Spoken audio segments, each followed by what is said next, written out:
Concept of supply की बात कर रहे हैं, ठीक है। देखो सबसे पहले यहाँ बात कर रहे हैं सप्लाई की, ठीक है, कि हम लोगों ने उस दिन भी डिस्कस किया था कि जीएसटी लेवी कब होगा। जीएसटी लेवी होने के लिए सप्लाई होनी जरूरी है, ठीक है। अब सप्लाई वो गुड्स की भी हो सकती है और सर्विसेज की भी हो सकती है, ठीक है ना, दोनों की सप्लाई हो सकती है। The provisions relating to meaning and scope of supply, हम यहाँ पर अभी क्या स्टडी करने वाले हैं, एक तो मीनिंग ऑफ सप्लाई पढ़ने वाले हैं, स्कोप ऑफ सप्लाई के लिए सेक्शन 7 को हम लोग रेफर करेंगे, है ना। और इसके अलावा हम चैप्टर 3 में ये सारी चीज़ें गिवन है उनको देखेंगे। इसके साथ हम कुछ शेड्यूल्स भी देखेंगे, शेड्यूल 1, 2, 3, उनमें क्या क्या चीज़ें गिवन है ना। देखो सेक्शन 7 की बात करते हैं। सेक्शन 7 में हम लोग meaning and scope of supply की बात करेंगे। आज मैं मेनली सेक्शन 7 के ही कुछ पार्ट्स को डिस्कस करने वाला हूँ, ठीक है। साथ में थोड़ा बहुत शेड्यूल 1 देख सकते हैं आज, ठीक है, शेड्यूल 1 देखेंगे। अच्छा, शेड्यूल 1 में कौन सी एक्टिविटीज आती हैं? Activities to be treated as supply, जिन्हें हम सप्लाई मान लेते हैं, कुछ ऐसी एक्टिविटीज जिन्हें हम सप्लाई मान लेते हैं, चाहे वो विदाउट कंसीडरेशन है, चाहे उसमें कंसीडरेशन का मतलब पता है ना कि समथिंग इन रिटर्न, हमें बदले में कुछ मिल रहा है। तो जो सप्लाई विदाउट कंसीडरेशन, जो एक्टिविटीज विदाउट कंसीडरेशन भी है, उन्हें सप्लाई माना गया शेड्यूल 1 में, ठीक है। अच्छा, शेड्यूल 2 की बात करते हैं, कुछ ऐसी एक्टिविटीज या ट्रांजेक्शन की जो या तो सप्लाई ऑफ गुड्स कंसिडर होती हैं या फिर सप्लाई ऑफ सर्विसेज कंसिडर होती हैं, ठीक है। तो जब 7(1)(a), 7(1)(b और 7(1)(c) तीन चीजें मैं डिस्कस कर लूंगा, उसके बाद शेड्यूल 2 को मैं डिस्कस करूंगा, ठीक है ना। 7(1)(a), 7(1)(b), 7(1)(c) तीनों को डिस्कस करने के बाद मैं शेड्यूल 2 को डिस्कस करूंगा, ठीक है। और शेड्यूल 3 में कौन सी है? नेगेटिव लिस्ट है। शेड्यूल 3 नेगेटिव लिस्ट है, तो रिटेन किया जाए इसे। आप लोग बता सकते हो क्या क्या कैसे कैसे। स्कोप ऑफ सप्लाई किस में दिया गया है? सेक्शन 7 में दिया गया है। स्कोप ऑफ सप्लाई किस में है? सेक्शन 7, ठीक है ना। अच्छा, शेड्यूल 1 किसके रिगार्डिंग है? ऐसी एक्टिविटीज की बात होती है जो विदाउट कंसीडरेशन बदले में हमें कुछ भी नहीं मिल रहा, तब भी वो सप्लाई कंसिडर होंगी। शेड्यूल 1 में कौन सी एक्टिविटीज कवर्ड है? जो विदाउट कंसीडरेशन है, तब भी वो सप्लाई कंसिडर होंगी। अच्छा, शेड्यूल 2 इज फॉर क्लासिफिकेशन। मैं ना इसके लिए एक ही टर्म यूज करता हूँ, क्लासिफिकेशन। क्लासिफिकेशन मींस कौन सी चीज गुड्स है और कौन सी चीज सर्विस है, ठीक है ना। कौन सी एक्टिविटी आपकी गुड्स कंसिडर होंगी, कौन सी चीजों को देना आपका गुड्स कंसिडर होगा, कौन सा प्रोविजन ऑफ सर्विस कंसिडर होगा, ये किसमें गिवन है? शेड्यूल 2 में। अच्छा, चंचल बताएगी शेड्यूल 1 में क्या है, 2 में क्या है, फटाफट बताओ। शेड्यूल 1 में ये है कि जो भी सप्लाई विदाउट कंसीडरेशन है वो फिर भी सप्लाई ट्रीट हो रही है। Activities without consideration supply consider होगी, ठीक है। तो आप गुड्स दे रहे हो, आपको बदले में कुछ नहीं मिल रहा, फ्री ऑफ कॉस्ट दे रहे हो, तो वो सप्लाई कौन से शेड्यूल में कंसिडर होगी? शेड्यूल 1 में। आप सर्विसेज प्रोवाइड कर रहे हो फ्री ऑफ कॉस्ट, गरीब बच्चों को फ्री में पढ़ा रहा हूँ मैं, तो कौन से शेड्यूल में वो सप्लाई कंसिडर होगी? शेड्यूल 1 में, ठीक है ना। वैसे हम देखेंगे कुछ पर्टिकुलर लिस्ट दी हुई है, उस लिस्ट को हम लोग देखेंगे। अच्छा, शेड्यूल 2 में क्लासिफिकेशन है, किसको आप सप्लाई ऑफ गुड्स मानोगे और किसको आप सप्लाई ऑफ सर्विस मानोगे। क्लासिफिकेशन किस में दिया हुआ है? शेड्यूल 2 में दिया हुआ है। अच्छा, शेड्यूल 3 में क्या दिया हुआ है? Negative list. बात समझ रहे हो? तो शेड्यूल 2 में तो आप लिख सकते हो क्लासिफिकेशन, स्क्रीनशॉट लेके या जैसे भी हो। हाँ जी, यहाँ लिख सकते हो क्लासिफिकेशन।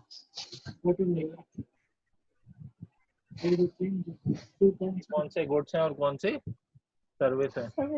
अच्छा, इसे क्या बोलोगे? Negative list. अच्छा, नेगेटिव लिस्ट किसमें गिवन है? शेड्यूल 3 में गिवन है। डन। अच्छा, सेक्शन 8 किससे रिलेटेड है? कंपोजिट या फिर मिक्स सप्लाई क्या होती है, उससे रिलेटेड है सेक्शन 8, कंपोजिट या फिर मिक्स सप्लाई, ठीक है। मैं स्क्रीनशॉट लेना है आप लोगों ने। देखो, जीएसटी कब लगता है? जीएसटी एक टैक्स है, GST goods and service tax. ये क्या है? टैक्स हाँ है, जी। Tax on supply. तो supply. Supply is your taxable event, यहाँ आप लिख सकते हो। सप्लाई क्या है आपका? Taxable event. आपसे कभी भी पूछा जाए कि टैक्सेबल इवेंट क्या है तो सप्लाई है। और सप्लाई किसकी? या तो गुड्स की या फिर सर्विसेज की सप्लाई, या तो गुड्स की सप्लाई या फिर सर्विसेज की सप्लाई। तो गुड्स की डेफिनेशन सेक्शन 2 क्लॉज 52 में दी गई है और सर्विसेज की डेफिनेशन सेक्शन 2 क्लॉज 102 में दी गई है, ठीक है ना। अच्छा, हम लोग स्कोप ऑफ सप्लाई की बात कर रहे हैं। सबसे पहले हम 3 सेक्शंस की बात करते हैं, ठीक है, सब सेक्शंस की। सेक्शन 7 सबसेक्शन 1, सेक्शन 7 सबसेक्शन 2 और सेक्शन 7 सबसेक्शन 1 है, ठीक है ना। हम 3 सबसेक्शंस की बात कर रहे हैं। अच्छा, सेक्शन 7 सबसेक्शन 1 है, स्टार्टिंग से एक्ट में नहीं था, इसे 2018 में इंसर्ट किया गया है, ठीक है। ये जो सेक्शन 7(1)(a) था, यहाँ पर आप देखोगे तो ये शिफ्ट किया गया है। एक्चुअली पहले ये 7(1)(d) था। सेक्शन 7 सबसेक्शन 1 क्लॉज डी था और क्लॉज डी को डिलीट करके इसका अलग से सबसेक्शन बना दिया गया, सेक्शन 7 सबसेक्शन 1 है। 7(1)(d) को डिलीट करके उसकी जगह सेक्शन 7(1)(a) इंसर्ट किया गया था 2018 में। तो हम लोगों ने 3 पार्ट्स डिस्कस किए हैं सेक्शन 7 में, सेक्शन 7 सबसेक्शन 1 और section 7 subsection 1A, section 7 subsection 2, ठीक है ना। अच्छा, 7 सबसेक्शन 1 जो है ये 3 पार्ट्स में डिवाइडेड है अभी प्रेजेंटली। पहले 4 पार्ट्स में डिवाइडेड था, 4th पार्ट जो डी था वो डिलीट हो गया है, अब 3 पार्ट्स में डिवाइडेड है। Section 7 subsection 1 clause A, clause B and clause C, ठीक है। क्लॉज ए से अभी हम लोग स्टडी करना शुरू करेंगे कि क्लॉज ए क्या है, ठीक है। तो सेक्शन 7 सबसेक्शन 1 क्लॉज ए, इसमें बात की गई है कि सबसे पहली बात, ये जो सप्लाई हो रही है, ठीक है ना, ये या तो फॉर बिजनेस और इन फर्दरेंस ऑफ बिजनेस होनी चाहिए, प्लस कंसीडरेशन होनी चाहिए, 2 चीजें, बिजनेस और furtherance of business plus consideration. अगर ये दोनों कंडीशन फुलफिल होती हैं तो वो सप्लाई कंसिडर हो, ठीक है ना। अच्छा, 7(1)(b) में बात की गई इंपोर्ट ऑफ सर्विस की। अच्छा, इनके ऊपर मैं टेंशन मत लेना, मैंने अलग से चार्ट्स बनाए हुए हैं पूरे पूरे। 7 सबसेक्शन 1 क्लॉज ए के ऊपर अलग से चार्ट बनाया हुआ है, 7(1)(b) के ऊपर अलग से चार्ट है और 7(1)(c) के ऊपर अलग से चार्ट है। तो पहले सेक्शन 7 सबसेक्शन 1 क्लॉज ए को समझते हैं। सेक्शन 7 सबसेक्शन 1 क्लॉज ए में मैंने क्या कहा? पहली बात तो बिजनेस होना चाहिए। क्या होना चाहिए? बिजनेस, ठीक है। और दूसरा पॉइंट क्या है? बिजनेस के साथ साथ कंसिडरेशन होनी जरूरी है। अगर ये दोनों चीजें हैं तो ही 7(1)(a) में सप्लाई बनेगा। कौन कौन सी 2 चीजें होनी जरूरी है 7(1)(a) में सप्लाई होने के लिए? पहली बात बिजनेस और फर्दरेंस ऑफ बिजनेस, दूसरी चीज कंसिडरेशन। आपको ये दोनों पॉइंट्स रट लेने हैं, ठीक है ना। पहला पॉइंट बिजनेस और फर्दरेंस ऑफ बिजनेस और दूसरा कंसिडरेशन होना जरूरी है। अगर दोनों चीजें हैं तभी 7(1)(a) में सप्लाई होगी। पॉइंट क्लियर है? मान लो अगर यस सर। कंसिडरेशन नहीं है, कंसिडरेशन नहीं है तो भी क्या सप्लाई कंसिडर हो सकती है? सागर। Yes yes sir. हाँ प्रिया, बताना। तो कौन से सबसेक्शन यस में सर, हो सप्लाई? सकती है। कौन से सी। सबसेक्शन? सी में, करेक्ट सी। आंसर। लेकिन वहां सिर्फ 4 एक्टिविटीज बताई गई हैं, ठीक है ना। कौन कौन सी? Para 1, para 2, para 3, para 4, 4 paragraphs वहां पर दिए हुए हैं, अगर आप डायरेक्ट खोल कर देखोगे, ठीक है ना। तो 4 एक्टिविटीज वहां पर बताई गई हैं, ठीक है ना। 7(1)(a) में सप्लाई के लिए कौन कौन सी 2 कंडीशंस का फुलफिल होना जरूरी है? पहली बात बिजनेस होना चाहिए, मैं लिख देता हूँ यहाँ पर। पहली कंडीशन क्या है यहाँ पर? बिजनेस होना चाहिए। बिजनेस होना चाहिए और दूसरा फॉर कंसिडरेशन होना चाहिए। दूसरी कंडीशन क्या है? कंसिडरेशन होनी चाहिए। अगर ये दोनों होगी तभी वो सप्लाई कंसिडर होगा। अच्छा, 7(1)(a) में तभी सप्लाई कंसिडर होगा। पॉइंट क्लियर है? अच्छा, 7(1)(a) में सप्लाई कंसिडर कब होगी? फर्स्ट पॉइंट, बिजनेस होना चाहिए या फर्दरेंस ऑफ बिजनेस होना चाहिए, और दूसरी चीज क्या होनी चाहिए? Full consideration. कंसिडरेशन। अगर ये दोनों चीजें होंगी तभी वो सप्लाई कंसिडर होगी, ठीक है ना। अच्छा 7(1)(b) में, ये 7(1)(b) जो पर्टिकुलरली बना हुआ है ना, ये इंपोर्ट ऑफ सर्विस के लिए बना हुआ है पर्टिकुलरली, आप इसे अलग रख सकते हो, ठीक है ना।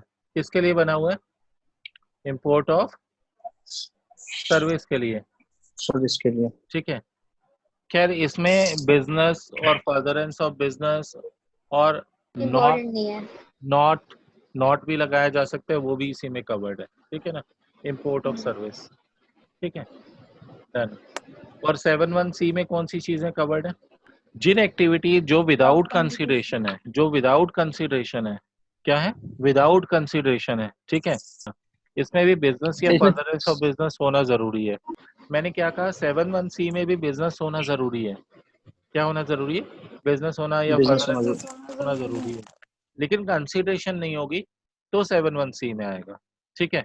अगर बिजनेस भी है और कंसिडरेशन भी है तो किस में आएगा? 7(1)(a) में आएगा। नहीं, 7(1)(a) में सप्लाई कब कंसिडर होगा? आप लोगों को रटवाने हैं सारे पॉइंट। 7(1)(a) में सप्लाई कब कंसिडर होगा? पहली बात बिजनेस या फिर बिजनेस होना furtherance of चाहिए, business है। Furtherance of business and activities with consideration. इनको अभी ना बेसिक्स रटवा रहा हूँ, ठीक है। फिर इसके ऊपर ना 7(1)(a) का चार्ट अलग है, बी का चार्ट अलग है, सी का चार्ट अलग है, ठीक है ना। अच्छा इंपोर्ट ऑफ सर्विस के ऊपर बात करते हैं। इंपोर्ट ऑफ सर्विस चाहे वो बिजनेस के लिए है चाहे नहीं है, ठीक है ना। तो वो सारी एक्टिविटीज इंपोर्ट ऑफ सर्विस में कंसिडर होंगी 7(1)(b) और सी में बिजनेस होना, फर्दरेंस ऑफ बिजनेस होना जरूरी है पर कंसिडरेशन नहीं है, तो 7(1)(c) में कवर्ड है। 4 एक्टिविटीज हैं इसमें। शेड्यूल 1 को रेफर करना होता है इसके लिए। ये 4 एक्टिविटीज किस में है? शेड्यूल 1 में लिखी हुई है। ये 7(1)(c) में नहीं लिखी हुई एक्टिविटीज, ये किस में लिखी हुई एक्टिविटीज? शेड्यूल 1 में लिखी हुई है, ठीक है ना। तो हमें 7(1)(c) कहता है कि शेड्यूल चेक करो, शेड्यूल में देखते हैं तो 4 एक्टिविटीज स्पेसिफाइड है, ठीक है ना। अच्छा जो अमेंडमेंट्स हैं वो लास्ट में जब क्लास कंप्लीट करेंगे वहां पर एक साथ हम देख लेंगे, ठीक है ना। सर 7(1)(b) बताना। 7(1)(b) import of import of service के ऊपर। सर्विसेज।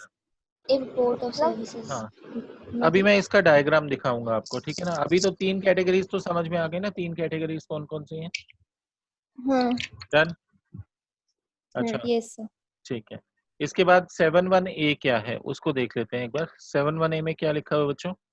7(1)(a) में शेड्यूल 2 को रेफर किया गया है, ठीक है।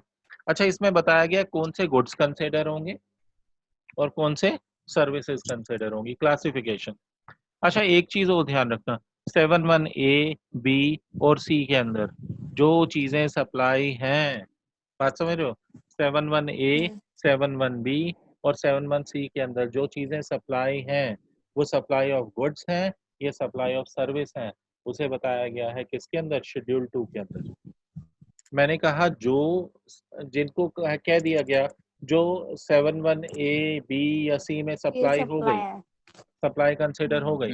7(1)(a), 7(1)(b) या 7(1)(c) में जो चीजें सप्लाई कंसिडर हो गई वो हाँ सर, गुड्स होंगी या फिर सर्विस होंगी। सर्विस होंगे। तो वो गुड्स हैं या सर्विस है उसे डिफाइन किया गया है, उसे क्लासिफाई किया गया किसमें? शेड्यूल 2 में, 7(1). ठीक है ना। कई एक्चुअली ना कई चीजें ऐसी लगती हैं कि वो गुड्स भी हो सकती हैं, सर्विस भी हो सकती हैं। जैसे मैंने उस दिन शायद एग्जांपल दिया था, किसका मैंने एग्जांपल दिया था उस दिन? कैटरिंग सर्विस का दिया था। उसमें कि कुक्ड फूड भी होता है, ठीक है, वो गुड्स हैं एक तरह से। फिर क्योंकि वो कुक करके दे रहे हैं, है ना, सर्विस भी है, तो हम उसको गुड्स में क्लासिफाई करेंगे, सर्विस में। इसमें सर्विस का पोर्शन ज्यादा है या गुड्स का पोर्शन ज्यादा है? तो हमारे माइंड में डाउट आता है, ठीक है। तो इसे क्लियरली लॉ में बताया गया किसको आपने गुड्स मानना है, किसको आपने सर्विस मानना है। बहुत सारी एक्टिविटीज ऐसी हैं जो गुड्स भी, जिनमें गुड्स भी इन्वॉल्व होते हैं, सर्विस भी इन्वॉल्व होती है, ठीक है ना। तो क्लासिफिकेशन क्लियरली कहाँ बताया गया? शेड्यूल 2 में। अच्छा सेक्शन 7 सबसेक्शन 2 की बात करते हैं। सप्लाई एक्सक्लूड्स, कि क्या सप्लाई कंसिडर नहीं होगा, ठीक है ना। इसमें सबसेक्शन 2 शेड्यूल और 3rd। शेड्यूल 3 को रेफर करेंगे। शेड्यूल 3 में कुछ ट्रांजैक्शंस बताए गए हैं जिन्हें हम नेगेटिव लिस्ट बोलते हैं। क्या बोलते हैं? Negative list. Negative list. हाँ, उन्हें सप्लाई के स्कोप से बाहर रखा गया है। वो एक्टिविटीज अगर होती हैं तो वो सप्लाई कंसिडर नहीं होंगी, ठीक है ना। बाकी इस नीचे वाले पोर्शन को भी हम अलग से डिस्कस करेंगे अभी, ठीक है ना। Section 7 subsection 1 scope of supply. बात समझ रहे हो? मैंने इसमें आपको कहा था कि दो चीजें होनी जरूरी हैं, एक तो बिजनेस है ना, और दूसरा Hmm. कंसीडरेशन। कौन सी दो Consideration. चीजें? एक तो बिजनेस होना जरूरी है और Business and दूसरा consideration. कंसीडरेशन होनी जरूरी है। Consideration. अगर ये दोनों चीजें होंगी तभी वो सप्लाई कंसीडर होगा सेक्शन 7(1)(a) में, ठीक है। अच्छा, ये आउटवर्ड सप्लाई होती है, एक होती है परचेज और एक होती है सेल, है ना, बात समझ रहे हो? तो जो परचेज होती है या जब हम सर्विसेज को रिसीव करते हैं तो हम उसे बोलते हैं इनवर्ड सप्लाई। जब हम परचेज करते हैं रॉ मटेरियल वगैरह या सर्विसेज रिसीव करते हैं तो उसे क्या बोलते हैं? Inward supply. कोई डाउट तो नहीं है ना? Yes, sir. यहाँ पर देख Yes, लेते sir. हैं ना, ये जो है यहाँ पर हम क्या कर रहे हैं, यहाँ पर ये this is known as inward supply. यहाँ पर हम क्या करते हैं, या तो जब हम परचेज करते हैं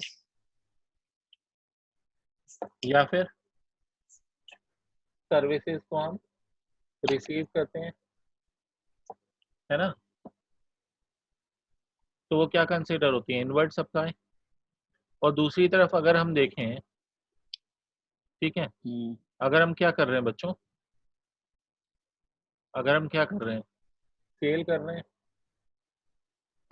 है ना, या फिर क्या कर रहे हैं, प्रोविजन ऑफ सर्विसेज, मतलब सर्विसेज हम प्रोवाइड कर रहे हैं, तो वो क्या होंगी बच्चों? आउटवर्ड सप्लाई होगी। Hmm. तो वो क्या होंगी? Section 7(1) है. तो Yes, sir. इनवर्ड सप्लाई का मतलब क्या है? गुड्स का परचेज करना या सर्विसेज को रिसीव करना is known as inward supply, है ना। और गुड्स को Yes. Yes. सेल करना या फिर प्रोविजन ऑफ सर्विस करना, प्रोवाइड करना, आगे आगे दे रहे हैं तो हम किसी और को बेच रहे हैं तो सेल है, that is known as outward supply. हम सर्विसेज प्रोवाइड कर रहे हैं, that is known as outward supply, ठीक है ना। और परचेज कर रहे हैं या सर्विसेज रिसीव कर रहे हैं तो क्या होगा?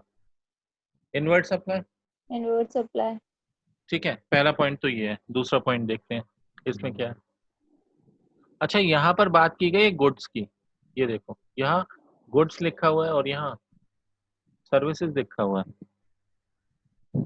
7(1)(b) में सर्विसेज आती हैं। क्या लिया गया है यहाँ पर? एक सेकंड, ठीक है ना। इंपोर्ट ऑफ सर्विसेज की बात की गई है 7(1)(b) में। किसकी बात की गई है? इंपोर्ट ऑफ सर्विसेज, IOS लिखा होगा या इंपोर्ट ऑफ सर्विसेज लिखा होगा। गुड्स को अगर आप गुड्स इंपोर्ट कर रहे हैं, इंपोर्ट मींस हम बाहर से मंगवा रहे हैं, आउटसाइड इंडिया से मंगवा रहे हैं। कहाँ से मंगवा रहे हैं? आउटसाइड इंडिया से, है ना। कहाँ मंगवा रहे हैं? इंडिया में मंगवा रहे हैं, बात समझ रहे हो? Yes, sir. तो अच्छा, गुड्स के केस में तो हमारी कस्टम ड्यूटी लगती है। तो यहाँ पर क्या लगेगा? जब हम गुड्स मंगवाते हैं तो हमें कस्टम ड्यूटी देनी होगी। देखो यहाँ लिखा हुआ है कस्टम लॉ, तो हमें कस्टम ड्यूटी देनी होती है। प्लस GST में क्या लगता है? IGST लगता है हमारा।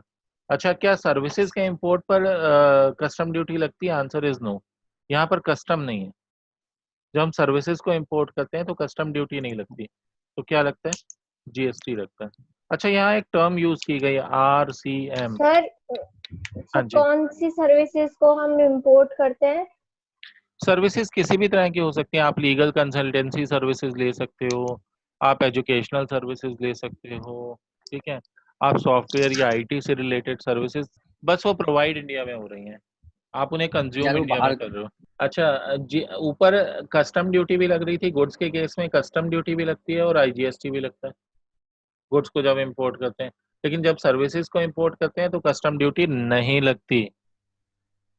जब सर्विसेज को नहीं इंपोर्ट लगती करते हैं तो जैसे कस्टम ड्यूटी नहीं लगती, सिर्फ क्या लगेगा? IGST लगेगा। GST.